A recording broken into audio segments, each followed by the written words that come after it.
نجعل الذين آمنوا وعملوا الصالحات كالمفسدين في الأرض أم نجعل المتقين كالفجار. وهذه قالت امرأة تسأل النصيحة بعد أن قامت بإيقاف ابنتها عن الدراسة في المتوسطة، كون المؤسسة مختلطة وحالتها بعد ذلك إلى المدرسة الخاصة، فوجدت الأمر أشر من الأول، فقامت بمتابعة الدراسة لها عبر المراسلة.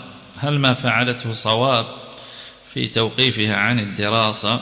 وبماذا تنصحها في تدريسها المتون وتحفيظها القرآن الكريم يكون فيها التعليم في البيت تشرف عليها الأم، علما أنها ليست طالبة علم؟ ليس شرطا أن تكون طالبة علم. أولا يعني هل ما فعلته صواب في توقيفها؟ هذه ما أوقفتها. إذا كان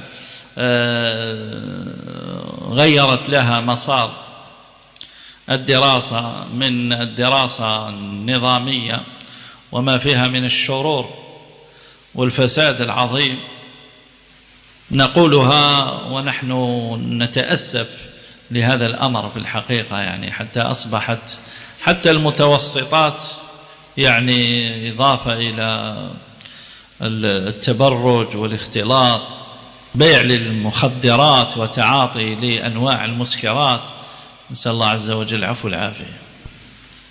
يعني هذا شيء جيد إذا كان وفق الله عز وجل هذه البنت في اتمام الدراسة بالمراسلة. شيء طيب في أوروبا أنهم التمدرس ما هوش إجباري، يعني عندهم الدراسة إجباري والتمدرس ما هوش إجباري، بمعنى أنه لو أبنائك يسجلوا ويبقوا يدرسوا في بيوتهم عن طريق النت ويتابعوا الدروس عادي جدا، يقرأوا عادي جدا. وكثير من الإخوة رأيناهم في فرنسا أبنائهم على هذه الطريقة، وعندهم تجي مراقبة يعني مرة في السنة يبعثوا لهم يعني هذه الجهة المسؤولة وزارة التربية ولا مشرف يجي يمتحن الأطفال في البيت، يشوف إذا فعلا راهم يتابعوا في الدروس. إذا وجدوهم يتابعوا عادي، يعني يقدر الإنسان. هذا شيء طيب، هذا شيء طيب. يعني هو الأطيب منه أن تكون مدارس يعني مدارس تربي وتعلم، ما هيش مدارس يتعلم فيها الأطفال أنواع الفساد والشرور كلها، حتى أصبحت الشكوى من الإدارة وكذا لأنهم ما قدروش يمسكوا زمام الأمور عند الطلبة. يعني الطلبة ولو مافيا في المدارس. حتى الآن هاو كاين مشروع يديروا مانيش عارف إلا شرطي في كل مدرسة ولا كوميسارية في كل مدرسة. شرطي أظن شرطي، كوميسارية بزاف، شرطي في كل مدرسة. صحيح هذا، ما تضحكش، صحيح هذا. شرطي ولا يديروا لهم هيئة شنابط تاع المدارس على العنف الموجود عند أبنائنا، نسأل الله عز وجل العفو والعافية. وهذا كله منين جاء؟ ويجينا من هذه الوسائل، وسائل الشر، وسائل الإعلام، القنوات ولا هذه شبكة النات، هذه مشاكل كبيرة. منين راه يجينا احنا الفكر الخارجي وعقيدة الخوارج في أبنائنا؟